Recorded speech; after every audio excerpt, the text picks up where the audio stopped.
We're recording. All right. Hi, everybody. Thank you so much for joining us today. My name is Madeline Scheck, and I'm a project manager with the CDBG program. Today, we're going to be having a presentation to discuss some tips and tricks for working with the Office of Community Renewal.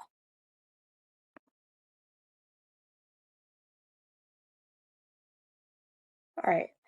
Many Office of Community Renewal grantees hire consultants or subrecipients to administer their contract. We acknowledge the vital role these partners play in delivering programs or projects. To work effectively with the Office of Community Renewal, consultants and subrecipients should build and maintain a strong working relationship with the grantee they are working with. Remember, the grantee is the responsible entity and are obligated to fulfill the terms of the contract. The grantee should therefore be involved throughout the project and aware of progress made by a consultant. The grantee should have regular contact with their consultant, and both parties should be included on emails to your OCR project manager. Beyond OCR requirements, your projects can greatly benefit from this type of inclusion. Involving people who live and work in the community your project is seeking to benefit only increases the information and resources at your disposal.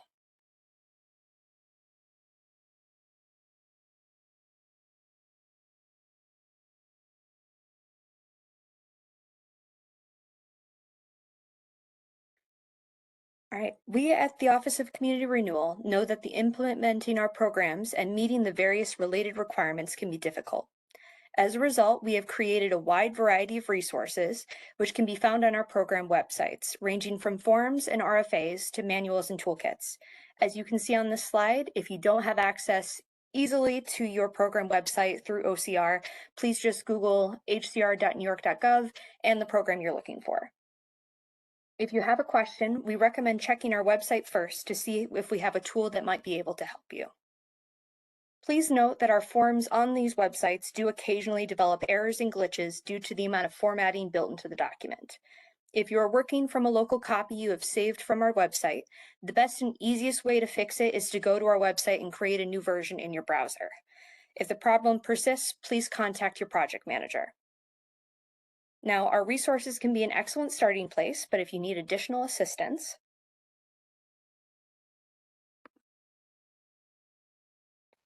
please talk to your project manager. It is your project manager's role to be as much of a resource to you and your project as the documents on our website. We are available to answer questions and can also review drafts and other documents before submission. Please don't hesitate to contact us, but please also come prepared. We can be of the most assistance if you give us a detailed description of the situation at hand and are prepared to answer questions that might arise.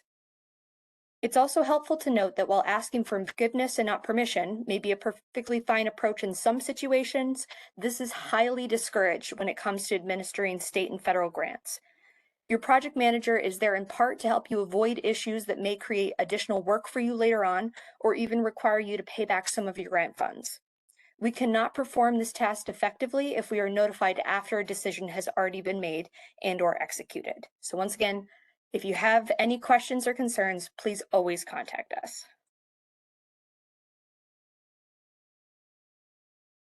I will say that, in the world that we live in that is so reliant on various forms of communication and technology, sometimes these forms of communication can lack nuance. And this is something that we do see over the life of a grant on occasion.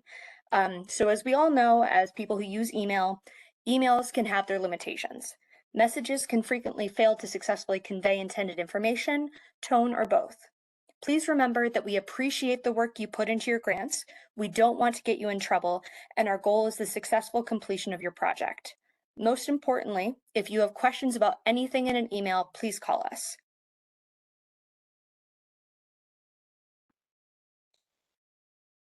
The OCR has a reputation for always picking up the phone, and you will always speak to a person when you call in. However, our staff does encounter a wide array of challenges and policy issues every day. As a result, we may need to research before we can answer your question. We may occasionally forget some details about your project, and we may not be able to respond to you immediately due to our workload.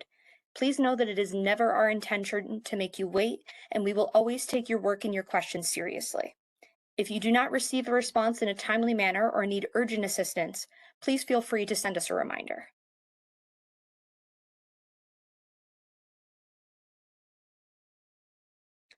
And that concludes our presentation. And I believe this opens our Q&A section.